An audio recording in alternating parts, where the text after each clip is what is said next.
Siapapun tentunya akan mengecam tindakan Korea Utara yang senang meluncurkan rudal dalam rangka uji coba senjata. Terlebih-lebih orang-orang Barat yang selalu mengecam tindakan Korea Utara tersebut. Tidak heran, karena Barat begitu paranoid dengan Kim Jong-un dan kawan-kawan yang selalu menentang segala bentuk kapitalis Amerika CS di dunia. Untuk menakut-nakuti saudara tuanya, Korea Selatan yang didukung oleh Amerika, Korut bahkan tidak segan melakukan provokasi militer di Laut Kuning. Namun siapa sangka, di balik sikap jahatnya, Korea Utara ternyata amat membenci negara Israel yang dianggap sewenang-wenang terhadap Palestina. Rasa jengkel Korut bahkan diwujud nyatakan dengan mengirim pilot tempur untuk memerangi negara Zionis tersebut. Ini terjadi saat tahun 1973 ketika di Timur Tengah pecah perang Yom Kippur. Terjadi kekurangan pilot tempur terlatih pada koalisi Arab lawan Israel dalam Yom Kippur yang bisa mengawaki jet tempur MiG-21 Fisbet. Koalisi Arab kebingungan menghadapi keadaan tersebut. Tiba-tiba saja datang tawaran dari Korut untuk meminjamkan pilot tempurnya sebanyak 20 personil kepada koalisi Arab untuk berperang melawan Israel. Bukan main girangnya koalisi Arab, apalagi pilot-pilot yang dikirim Korut tersebut amat terlatih mengawaki MiG-21 dan sudah mengantongi 2000 jam terbang. Tanpa perlu menunggu lama, tentu saja para pilot Korut langsung diterjunkan ke kancah pertempuran melawan pilot Israel yang mengemudikan F-4 Phantom. Terjadilah duel udara pertama antara pilot Korea Utara dan Israel di atas sektor Teluk Suez pada 6 Oktober 1973. Ketika itu, dua pesawat F-4 Phantom Israel hendak kembali ke pangkalan karena bahan bakarnya menipis setelah melakukan patroli udara. Mereka disergap oleh dua MiG-21. Tentu saja lantaran dalam keadaan kurang siap, kedua F-4 Phantom Israel itu kelabakan dengan kedatangan MiG. Namun dogfight udara masih bisa diupayakan oleh para pilot Israel yang sempat keheranan. Kenapa MiG koalisi Arab saat itu amat garang menghadapi mereka, tidak seperti biasanya.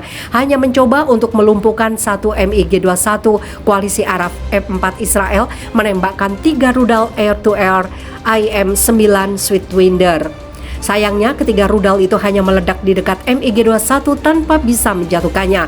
Kedua F-4 Phantom yang menyadari bahwa lawan mereka lebih piawai menerbangkan pesawat, mereka pun tancap gas kabur ke pangkalan agar nantinya mendapat bantuan dari artileri pertahanan udara Israel. Mungkin karena bahan bakar juga mulai menipis, MiG-21 pun tidak mengejar F-4 Israel lagi.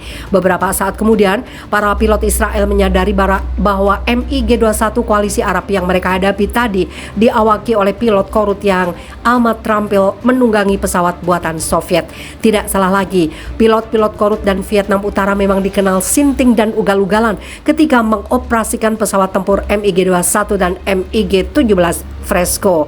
Akibat ulah mereka itulah Amerika Serikat sampai-sampai membentuk Akademi Penerbang Tempur untuk Angkatan Lautnya yang dikenal Top Gun demi meningkatkan kemampuan bertempur para pilotnya.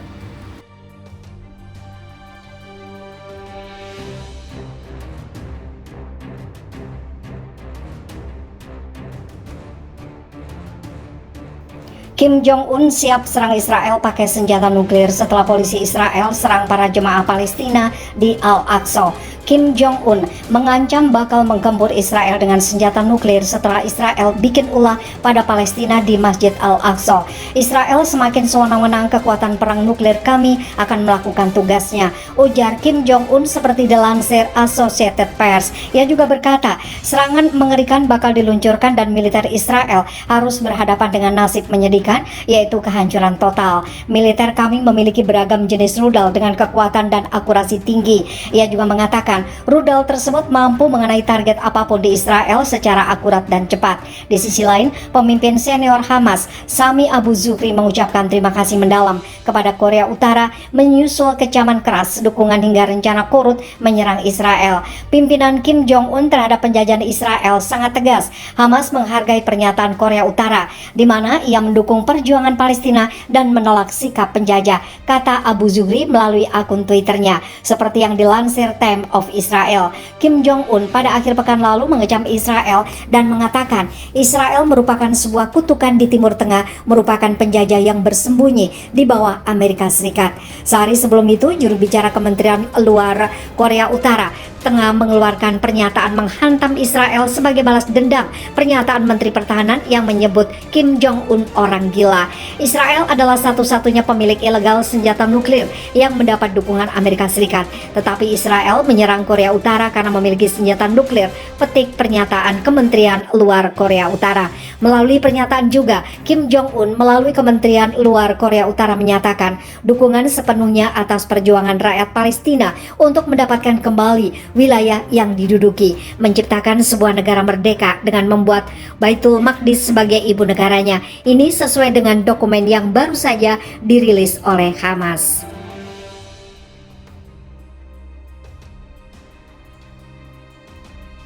Kolaborasi mantap Rusia dan Korea Utara setelah Putin bantu perekonomian korut Kim Jong-un berikan senjata dan terjunkan tentara hajar Barat di Ukraina. Sangat mengejutkan dan bikin panik Barat. Inilah sekutu yang sebenarnya antara Korea Utara dan Rusia. Kedua negara ini akhirnya saling kompak dan membantu lawannya di segala medan. Bahkan Korea Utara memberikan senjata tercanggih buatan Korea Utara sendiri untuk melawan para tentara NATO dan Amerika yang coba bermain api dengan Rusia. Tidak tanggung-tanggung, ratusan ribu tentara Korea Utara terjun langsung ke Ukraina atas komando militer Rusia. Di sisi lain, Korea Utara sebelumnya menerima suplai makanan dari Rusia. Sebagai gantinya, mereka memberikan amunisi persenjataan ke Rusia. Hal itu disampaikan oleh juru bicara keamanan nasional Amerika Serikat, John Kirby. Kirby mengatakan pada konferensi pers bahwa Amerika Serikat memiliki informasi baru terkait kesepakatan tersebut. Pada hari Kamis lalu, Departemen Keuangan Amerika Serikat memasukkan seorang pria Slovakia, Asot Mirtisev, dalam daftar hitam atau blacklist kasus terpisah karena bertindak sebagai perantara antara Rusia dan Korea Utara. Departemen Keuangan Amerika Serikat mengatakan Asot